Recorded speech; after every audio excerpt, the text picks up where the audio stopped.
There's a specific kind of pain that only empaths understand. It's when you meet someone and within minutes, sometimes seconds, you feel like you've known them across lifetimes. Your entire nervous system lights up in recognition. You sense their wounds, their unspoken dreams, the parts of themselves they've been hiding from the world. And in that moment of profound seeing, something inside you whispers, "This person matters. This connection is sacred. This is different from anything you've experienced before." But here's what breaks you. They don't stay. Or worse, they stay just enough to keep you hoping, but never enough to actually build something real with you. They show you glimpses of depth that take your breath away, then disappear for days or weeks. They open up about their pain, let you hold space for their darkness, then pull back the moment you need them to hold space for yours. They make you feel like you're the only person who truly understands them, then choose people who barely know them at all. And you're left standing there, confused and shattered, asking yourself the question that haunts every empath who's ever loved someone unavailable. How is this possible? How can I feel this person so deeply, see them so clearly, love them so completely, and have them walk away as if none of it mattered? Carl Jung spent decades studying this exact pattern, and what he discovered will completely change how you understand why this keeps happening to you. Because this isn't about bad luck. This isn't about choosing the wrong people. This isn't even about the other person's inability to commit. What Jung found is that empaths are unconsciously drawn to unavailable people for a reason so profound, so hidden in the architecture of your own psyche, that until you understand it, you'll keep repeating this pattern no matter how much you think you've healed. The person you can't have isn't just someone you fell for by accident. They're a mirror, a teacher, a cosmic assignment designed to show you the one thing about yourself that you've been refusing to see since childhood. And until you understand what that is, you'll keep attracting the same unavailable energy in different bodies, different stories, different circumstances, but always the same devastating result. Jung called this the empath's paradox. Your greatest gift, your ability to feel and see and hold space for others at soul depth, becomes the very mechanism that traps you in relationships where you give everything and receive almost nothing. Your superpower becomes your prison. And the key to unlocking that prison isn't learning to love less deeply. It's learning to see what your impossible love is trying to teach you about the relationship you've been avoiding your entire life, the one with yourself. In this exploration, you're going to discover why empaths are magnetically pulled toward unavailable people, what's actually happening in your nervous system when you meet someone and feel that instant recognition, the childhood wound that's orchestrating these connections from behind the scenes, and most importantly, how to break this pattern once and for all, not by building walls around your heart, but by finally understanding what your heart has been trying to tell you through every person who couldn't stay. If you've ever felt seen by someone who wouldn't choose you, if you've ever given your deepest self to someone who kept you at arm's length, if you're tired of being the one who loves impossibly while everyone else seems to find available love effortlessly, then what Jung discovered about the empath's attraction to unavailability will finally give you the answers you've been searching for. Share in the comments if this is landing for you. If you've lived this pattern and you're finally ready to understand why. Because Jung believed that recognizing this in yourself is the first step toward breaking free from it. Jung made a discovery that most therapists still don't understand. When an empath meets someone unavailable and feels that instant overwhelming connection, it's not random attraction. It's your unconscious mind recognizing a specific pattern from your past. A pattern so deeply embedded in your nervous system that it feels like destiny, like fate, like this person was meant to find you. But what's actually happening is far more complex and far more revealing about who you are and what you still need to heal. He called this phenomenon unconscious pattern matching. Your empathic system, which developed in childhood as a survival mechanism, learned to scan your environment for emotional danger. You became hyper-vigilant to the moods, needs, and unspoken feelings of the people around you because your safety depended on it. If you could sense your mother's disappointment before she expressed it, you could adjust your behavior to avoid rejection. If you could feel your father's anger rising before it exploded, you could disappear into your room and protect yourself. This early training created your extraordinary ability to read people, to sense what they're feeling beneath what they're saying, to know when someone is hurting even when they're smiling, to feel the emotional weather of a room the moment you walk into it. These are genuine gifts, but they came at a cost. You learned that love was something you earned through emotional labor. That connection required you to manage other people's feelings, that your worth was measured by how well you could anticipate and meet the needs of others. And here's what Jung understood that changes everything. When you meet someone unavailable, your unconscious mind doesn't see a person who can't love you properly. It sees someone familiar, someone whose emotional unavailability matches the emotional unavailability you experienced in childhood. Your system recognizes them as safe, not because they'll actually keep you safe, but because their pattern is known. Your nervous system has been trained to interpret this specific kind of withholding as love. Think about your childhood for a moment. Really think about it. Was there a parent who was physically present but emotionally absent? Someone who gave you just enough attention to keep you trying, but never enough to make you feel secure? Someone whose love felt conditional on your behavior, your achievements, your ability to not be too much or too needy or too emotional? The empath child learns to become an expert emotional detective. You studied your parents like scientists study phenomena. You learned their patterns, their triggers, their micro-expressions. You developed the ability to sense shifts in their mood before anyone else noticed. And you used this information to try to earn the consistent love and attention you deserved simply for existing. But no matter how good you got at reading them, at adjusting yourself, at being what they needed, it was never quite enough to make them fully available to you. This is the wound. Not that your parents didn't love you, because most likely they did in the ways they were capable, but that their love came with conditions you couldn't always meet, that their emotional availability fluctuated based on factors you couldn't control, that you learned to associate love with effort, with proving, with waiting, with hoping that if you just understood them better, loved them more skillfully, they would finally see you and choose you completely. Jung observed that this wound doesn't heal when you become an adult. It goes underground. It hides in your unconscious mind, quietly orchestrating your attractions, your choices, your patterns in love. And when you meet someone as an adult whose emotional unavailability mirrors what you experienced in childhood, your unconscious mind doesn't register danger. It registers recognition. This feels like home. This feels like love. This feels like the opportunity to finally get it right. Your empathic system goes into overdrive. You think, this person is hurting and I can help them heal. This person is scared of intimacy and I can show them it's safe. This person is emotionally shut down and I can love them open. This person just needs someone who really understands them and I'm that person. But what you're actually trying to do, without realizing it, is heal your childhood wound by proving that unconditional love and perfect understanding can transform someone's capacity to be available to you. You're not falling in love with who they are. You're falling into the familiar wound of trying to earn love from someone who isn't capable of giving you what you need. And your empathic gifts, which should be protecting you from people who can't meet you, instead pull you deeper into the pattern because you can feel their potential. You can sense who they could become if they did their healing work. You can see their beautiful hidden self underneath all their defenses. But Jung would ask you this: can you see yourself as clearly as you see them? Can you sense your own pain underneath your drive to heal theirs?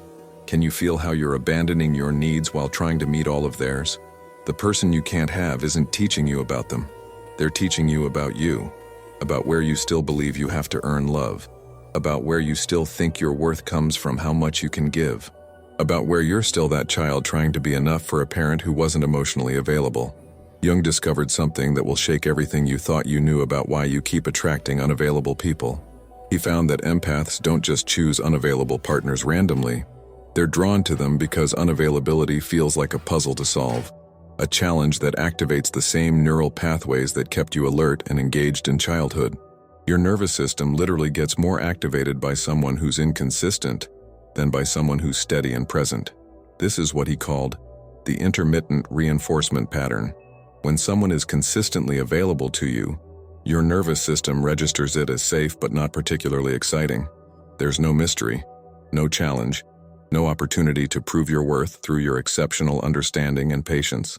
But when someone is sometimes available and sometimes not, when they're warm one day and distant the next, when they open up deeply then disappear, your nervous system experiences this as intensely stimulating. Your empathic system interprets their inconsistency as something you need to figure out. What did I do wrong? What changed? How can I get back to that moment of connection we had? What do they need from me that I'm not giving? Your mind becomes obsessed with analyzing their behavior, trying to decode their mixed signals. attempting to understand the pattern behind their availability and unavailability. And in this obsessive focus, you feel alive, engaged, purposeful, like you're doing something important. But here's what Jung understood that most empaths don't see. This isn't love. This is your nervous system seeking the familiar sensation of trying to earn safety and connection from someone who isn't consistently providing it. You're not attracted to them because they're your soulmate. You're attracted to them because they're activating the same stress response patterns that your childhood taught you to associate with love and attachment. Think about how you feel in your body when you're with someone who's fully available, someone who texts back consistently, who follows through on plans, who's clear about their feelings, who shows up for you the way you show up for them. If you're honest with yourself, it might feel nice, but does it feel electric? Does it create that sense of aliveness and urgency that you feel with unavailable people? Most empaths will admit that stable, available people feel boring to them at first. Not because these people are actually boring, but because your nervous system has been trained to interpret consistency as uninteresting and inconsistency as exciting. You've learned to confuse anxiety with attraction, to mistake the adrenaline of uncertainty for the butterflies of genuine connection, to believe that love should feel like you're constantly trying to reach someone who's just slightly out of reach. Jung worked with countless empaths who would describe their unavailable person as the most intense connection they'd ever experienced, the deepest love they'd ever felt, the person who understood them better than anyone. And he would gently ask them, or is this person the one who most successfully activated your childhood wound? The one who most perfectly recreated the dynamic of having to earn love through emotional labor? Because here's what happens when you meet someone truly available. Someone who's done their healing work. Someone who can meet you with consistent presence and reciprocal depth. Your nervous system might actually register them as too safe, as too easy, as somehow less than what you're looking for. Not because they're lacking anything, but because your system has been programmed to seek the familiar struggle of trying to earn love, rather than the unfamiliar experience of simply receiving it. This is the trap Jung identified. Your empathic gifts allow you to see the beautiful potential in unavailable people. You sense who they could become if they healed their wounds. You feel the depth underneath their defenses. You recognize the soul behind their barriers.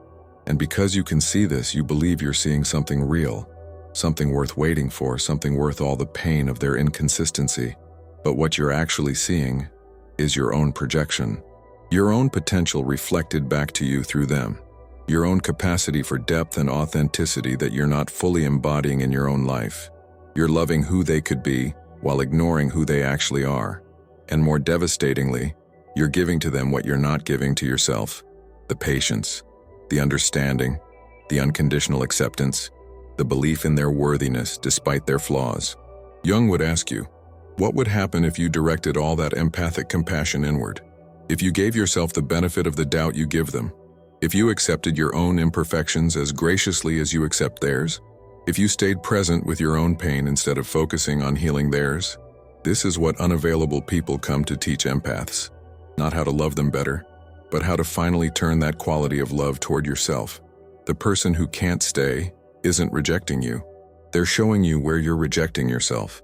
Every time they pull away and you chase, you're demonstrating that their needs matter more than your own. Every time they give you breadcrumbs and you call it a feast, you're teaching yourself that you don't deserve full nourishment. Every time they're inconsistent and you make excuses for them, you're abandoning your right to expect better. Jung believed that the universe keeps sending us the same lesson in different forms until we finally learn it. For empaths, that lesson is brutal in its simplicity. You cannot love someone into wholeness. You cannot understand someone into choosing you. You cannot give enough to make an unavailable person available. All your empathic superpowers are useless in the face of someone who isn't ready to do their own work. And trying to use those powers to change them is just another way of avoiding the real work you need to do on yourself. Jung made a discovery that explains why you can't just walk away from unavailable people, even when you know you should. He found that empaths form what he called energetic entanglements with the people they love deeply. These aren't metaphors or spiritual abstractions. These are actual psychological structures that Jung believed existed in what he termed the collective unconscious. Invisible threads of connection that link your emotional body to theirs, creating a bond that persists long after the relationship ends or after they've clearly shown you they can't meet you. When you love someone as an empath, You don't just connect to their personality or behavior, you connect to their soul essence. You touch something in them that they might not even be aware of themselves, and they touch something in you that's been waiting your entire life to be seen. This creates a bond that transcends normal attachment. It's why you still feel them even when you haven't spoken in months. Why certain songs make your chest tighten. Why you wake at 3 in the morning with emotions you somehow know are theirs, not yours. But here's what Jung wanted empaths to understand. These energetic cords aren't evidence that you're meant to be with this person. They're evidence that you're meant to learn something crucial about your own boundaries and where you give your energy away. The intensity of the cord doesn't prove the relationship's significance. It proves how deeply you've entangled your sense of self with someone who can't hold what you're offering. Think about how much energy you've spent thinking about this person, analyzing their behavior, wondering what they're doing, imagining conversations you'll never have, replaying moments you shared, creating fantasies about how things could be different. All of this is your life force flowing through that energetic cord towards someone who isn't sending equivalent energy back to you. You're literally draining yourself by maintaining this connection. Jung observed that empaths often experience what he called psychic bleeding through these cords. You feel their emotions as if they were your own. You sense when they're thinking about you. You know when they're going through something difficult even when you have no logical way of knowing. You pick up on their energy shifts across time and distance. And while this might feel like proof of your special connection, it's actually proof of how permeable your boundaries have become. Your empathic system is still trying to take care of them energetically even though they're not in your life anymore, or not available to you. You're unconsciously sending them healing energy, protective energy, loving energy, hoping that somehow this will make them realize what they're missing, that they'll feel your love from a distance and finally choose you. But this doesn't work. All it does is deplete you while they continue living their life completely unaware of the energetic support you're providing. Jung developed a practice for empaths dealing with these cords, not cutting them violently, which only creates more wounding, but consciously transforming them. He would have you sit quietly and visualize the cord connecting you to this person. Really feel it. See what color it is, how thick, how taut. Then thank it for showing you how deeply you can love. Acknowledge everything this connection taught you about your capacity for seeing and holding another person's soul. Then begin to imagine pulling your energy back through that cord, not in anger or resentment, but in loving reclamation. See your life force, your attention, your hopes, your dreams, all the parts of yourself you've been projecting onto them, flowing back into your own body. Watch the cord transform from thick and desperate to thin and golden. Let it remain as a thread that honors what you shared while no longer draining your vitality. Bless them on their journey while releasing your attachment to being part of that journey. This practice, Jung found, allows empaths to maintain their capacity for deep connection while developing what he called sovereign boundaries, the ability to feel and sense and love deeply without losing yourself in the process, without making someone else's emotional reality more important than your own, without abandoning yourself to maintain a connection with someone who's already left or who was never fully there to begin with. But there's something else Jung discovered about these energetic cords. Sometimes they persist because you're using them to avoid facing your own life. As long as you're energetically entangled with someone unavailable, you have a built-in excuse for why you're not moving forward, why you're not dating other people, why you're not building the life you say you want, why you're not becoming the person you're capable of being. The cord becomes a way to stay stuck while telling yourself you're just being loyal to a deep connection. What would your life look like if you pulled all that energy back? If you stopped spending hours analyzing what they meant by a text message or why they viewed your social media post or whether they're thinking about you? If you redirected all that empathic focus toward understanding yourself, healing yourself, building the life that's waiting for you on the other side of this pattern? This is what Jung meant by transformation. Not forgetting them, but remembering yourself. If you're recognizing that you've been maintaining an energetic cord with someone who isn't holding their end of it, if you can feel how much of your life force has been flowing towards someone who's not flowing back to you, take a moment and write in the comments, "I'm calling my energy back." Sometimes naming what you're releasing is the first step toward reclaiming your power. Jung discovered something about empaths and unavailable people that will fundamentally change how you see this pattern. He found that the qualities you're most drawn to in unavailable people are actually qualities you're suppressing in yourself. The person you can't have isn't just someone you fell for. They're a mirror reflecting back parts of yourself that you've been afraid to fully embody. And until you claim those parts, you'll keep seeking them in people who can't stay. He called this projection of the disowned self.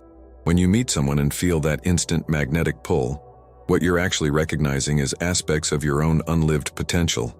Maybe they're wildly creative and you've been playing it safe in a conventional career. Maybe they're emotionally expressive and you've been taught to keep your feelings controlled. Maybe they're adventurous and you've been living a careful, risk-averse life. Maybe they're unapologetically authentic and you've been performing a version of yourself designed to please others. Whatever quality draws you to them most intensely is usually something your soul is hungry to develop in yourself. But instead of doing the terrifying work of becoming that quality, of living that potential, of risking the rejection that comes with being fully yourself, you try to possess that quality through them. You make them your object of obsession. You convince yourself that being with them will somehow give you access to those qualities without having to do the vulnerable work of developing them from within. Think about the person you can't have. What specific qualities do you admire most in them? What aspects of their personality or way of being in the world make you feel most alive? Write those qualities down. Really name them. Now ask yourself Jung's question: which of these qualities am I not allowing myself to fully express? Where am I playing small? Where am I hiding my authentic self? Where am I living according to someone else's expectations rather than my own truth? This is devastating to realize because it means your impossible love isn't about them at all. It's about you, about the person you're afraid to become, about the life you're afraid to claim, about the authentic self you've been suppressing in order to stay safe, to stay accepted, to avoid the risk of being seen and potentially rejected for who you really are. They became your container for all the unlived potential you're too scared to embody yourself. Jung observed that empaths are particularly susceptible to this pattern because your gift for seeing others' potential is so developed, while your ability to see your own potential remains underdeveloped. You can perceive what's possible for them with crystal clarity. You see their highest self underneath their wounds and defenses. You recognize their gifts even when they don't recognize them themselves. But when it comes to yourself, you minimize. You doubt. You play small. You hide. What if the reason you're so drawn to unavailable people is because their unavailability gives you permission to stay unavailable to yourself? Think about it. As long as you're focused on their emotional unavailability, you don't have to face your own unavailability to your deepest desires. As long as you're trying to heal them, you don't have to do the scarier work of healing yourself. As long as you're waiting for them to choose you, you don't have to choose yourself. Jung called this the empath's shadow, the hidden part of yourself that's terrified of being fully seen, fully powerful, fully expressed. You've spent your life making yourself palatable to others, reading the room, adjusting yourself to match what people need, becoming whoever you need to be to maintain connection.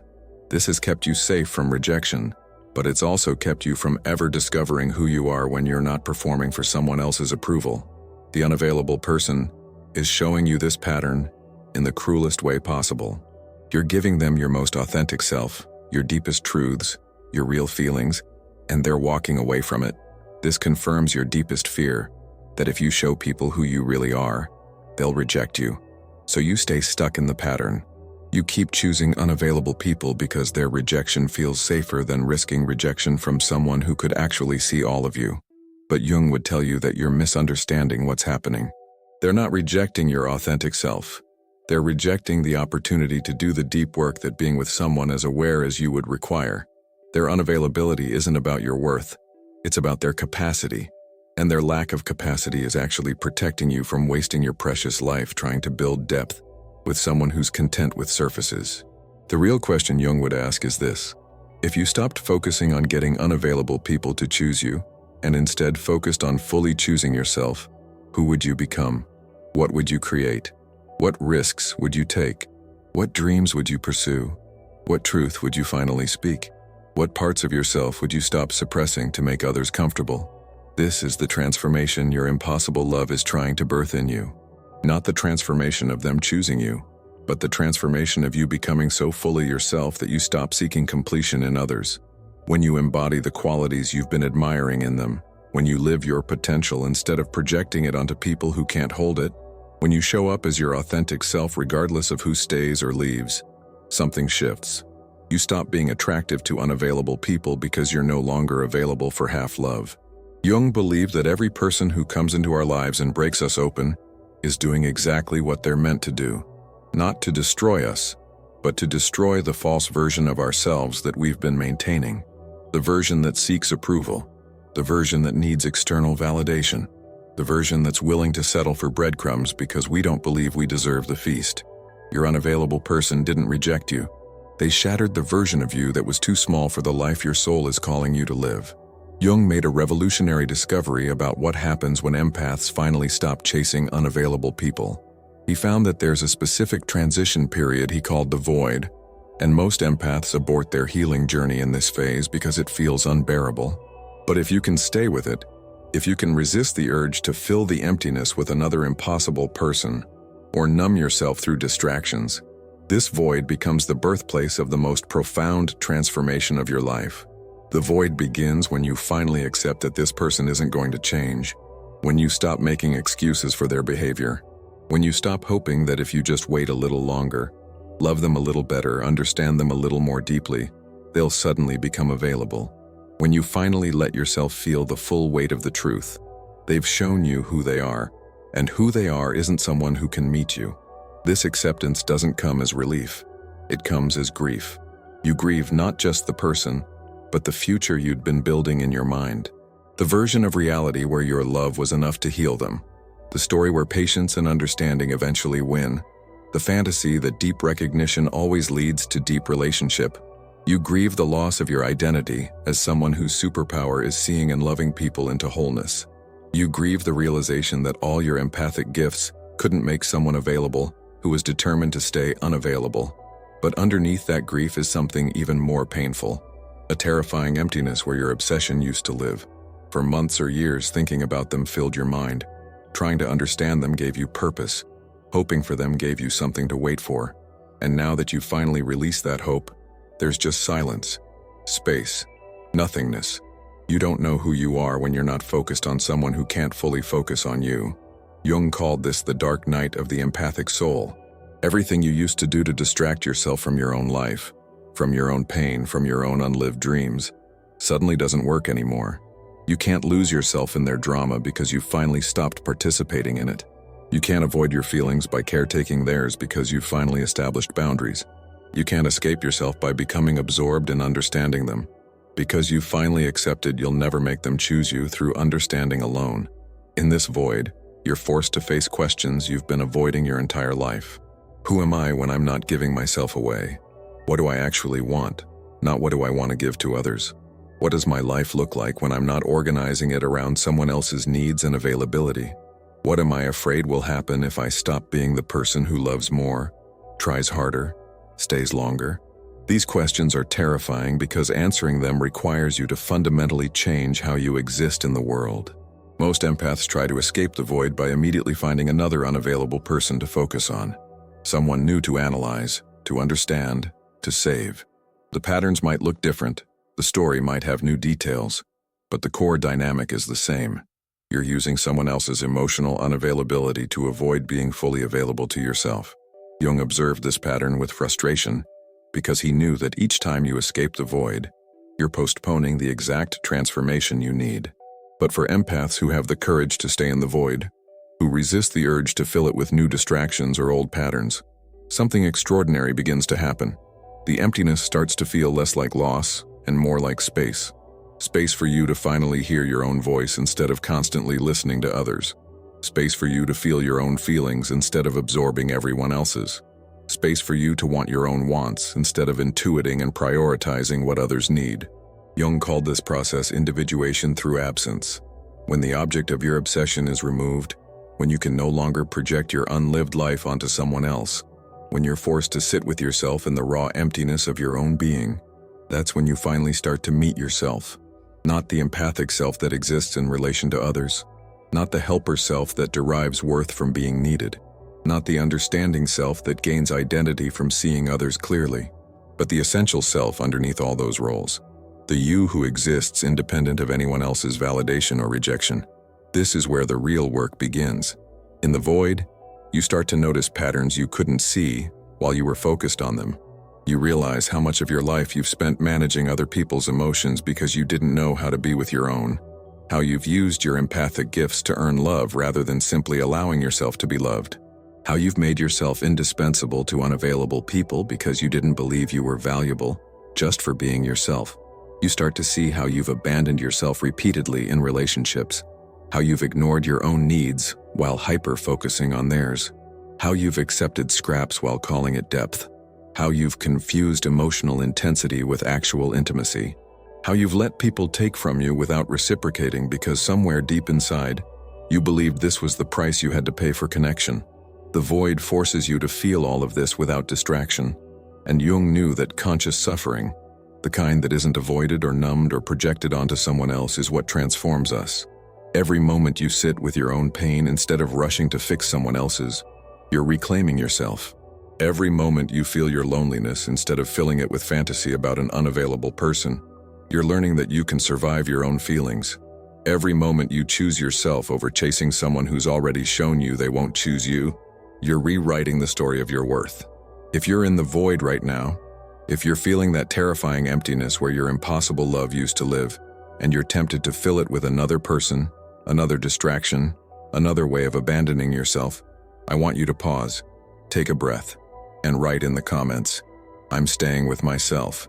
Because Jung believed that the willingness to remain in the void, to be with yourself in the emptiness, is what separates people who heal from people who just repeat.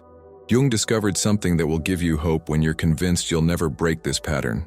He found that empaths who fully surrender to the void, who stop running from their own emptiness and start exploring it with curiosity instead of fear, undergo what he called alchemical transformation. The same empathic sensitivity that made you vulnerable to unavailable people becomes the exact gift that allows you to heal at depths most people never access. Your curse becomes your cure. But this transformation doesn't happen through thinking differently or understanding more. It happens through completely changing your relationship with your own needs and feelings. Jung observed that most empaths have been trained since childhood to view their needs as burdensome. You learn to minimize what you want, to feel guilty for having desires, to believe that being low maintenance makes you more lovable, that needing less makes you more worthy. This training made you the perfect match for unavailable people. They don't have to show up fully because you've already convinced yourself you don't need them to. They can give you minimal effort because you've learned to be grateful for scraps. They can be inconsistent because you've taught yourself that having expectations is demanding. Your ability to need so little is exactly what allows them to give so little. But in the void, when you stop focusing on their needs and finally turn toward your own, something terrifying emerges. The full magnitude of what you've been denying yourself becomes impossible to ignore. You realize you haven't just accepted less than you deserve in this one relationship. You've been accepting less than you deserve your entire life. In every relationship, every friendship, every family dynamic, every professional situation. You've been the one who adjusts, who accommodates, who makes it work even when others aren't trying. Jung called this the empath's reckoning. When you finally let yourself feel how much you've sacrificed to maintain connections with people who weren't matching your effort, the rage can be overwhelming. Not just rage at the unavailable person, though that's part of it, but rage at yourself for allowing it, for staying longer than you should have, for making excuses you'd never make for a friend in the same situation, for betraying yourself repeatedly while calling it unconditional love. This rage is sacred. Jung insisted that empaths need to let themselves feel it fully, without spiritually bypassing it with forgiveness or understanding. You need to be angry at how you've been treated, angry at how you've treated yourself, angry at a world that taught you to dim your needs to make others comfortable. This anger contains the energy you need to finally establish boundaries that protect, instead of boundaries that punish. Because here's what Jung found. Empaths who skip the anger phase and jump straight to forgiveness end up repeating the pattern. They forgive the person who couldn't meet them, convince themselves they've healed, then immediately attract another unavailable person and do it all over again. Real transformation requires you to feel the full spectrum of your emotional truth, including the messy, uncomfortable, socially unacceptable rage at being devalued. But underneath the rage is something even more powerful, a deep knowing that you're ready for something different. That you're done performing emotional miracles for people who won't do basic relationship maintenance. That you're finished giving cathedral depth love to people living in studio apartment consciousness. That you're ready to require reciprocity, consistency, and actual availability instead of just potential and glimpses and promises. This knowing creates what Jung called sovereign boundaries. Not walls built from fear of being hurt again, but clear standards built from finally understanding your worth. You're not closed to connection. You're closed to half connection. You're not afraid of vulnerability. You're discerning about who earns access to your vulnerable places. You're not bitter about love. You're just done accepting crumbs and calling it a feast. Jung observed that when empaths establish sovereign boundaries, their entire energy shifts. You stop being attractive to unavailable people because you're no longer available for their unavailability. Your empathic gifts no longer make you vulnerable to users and takers because you've learned to sense when someone is receiving your energy versus draining it. You can still see people's potential, but you no longer sacrifice your present reality for their possible future. And here's what Jung found most beautiful about this transformation. When you stop seeking depth with unavailable people, when you stop projecting your unlived potential onto people who can't hold it, when you require actual reciprocity instead of just feeling intense chemistry, you suddenly start noticing available people you never saw before. People who've been showing up consistently, who match your emotional depth, who don't make you guess where you stand, who've been right there all along but invisible to you because your system was trained to only notice people you have to chase. These available people might not trigger the same addictive intensity at first. Your nervous system might register them as too easy, too stable, too straightforward. But Jung would tell you that this discomfort is evidence of healing, not evidence of incompatibility.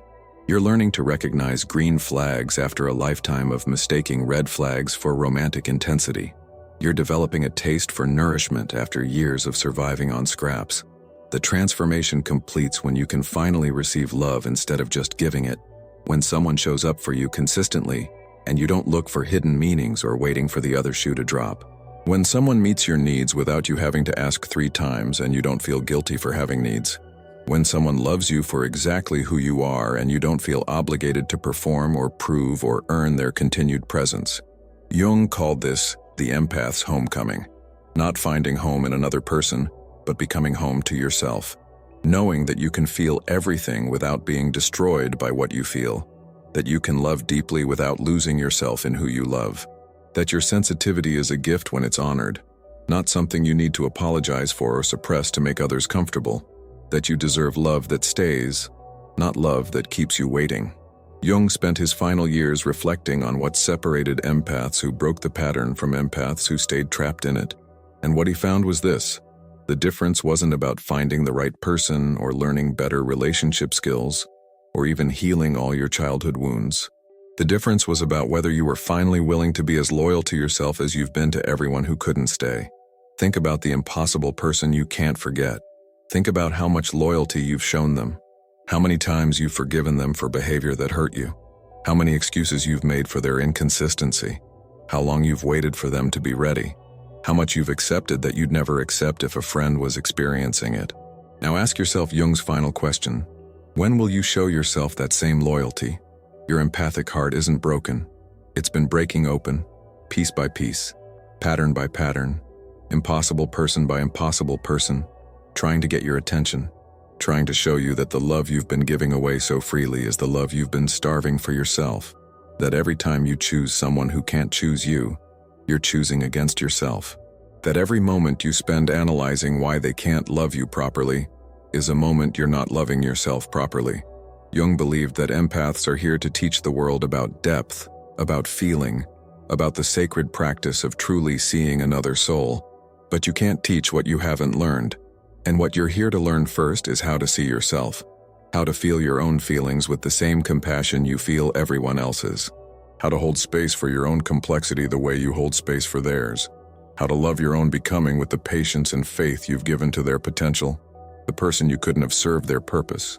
They showed you where you still believe you have to earn love, where you still think your worth is determined by whether someone chooses you, where you're still abandoning yourself while trying to be everything to someone else. They were never meant to stay. They were meant to break you open so you could finally let yourself out of the prison of performing for approval. And now, you have a choice. You can keep repeating this pattern, finding new unavailable people to focus on, staying safe in the familiar pain of loving people who can't love you back. Or you can do the terrifying work of finally choosing yourself, of building a life so aligned with your authentic self that unavailable people feel wrong in it, of developing a relationship with yourself so nourishing that you stop seeking completion in others. Jung would tell you that this isn't the end of your love story. It's the beginning of the chapter where you become the protagonist instead of just the supporting character in someone else's journey, where you stop waiting to be chosen and start living like you've already chosen yourself, where your empathic gifts become offerings from overflow instead of offerings from depletion.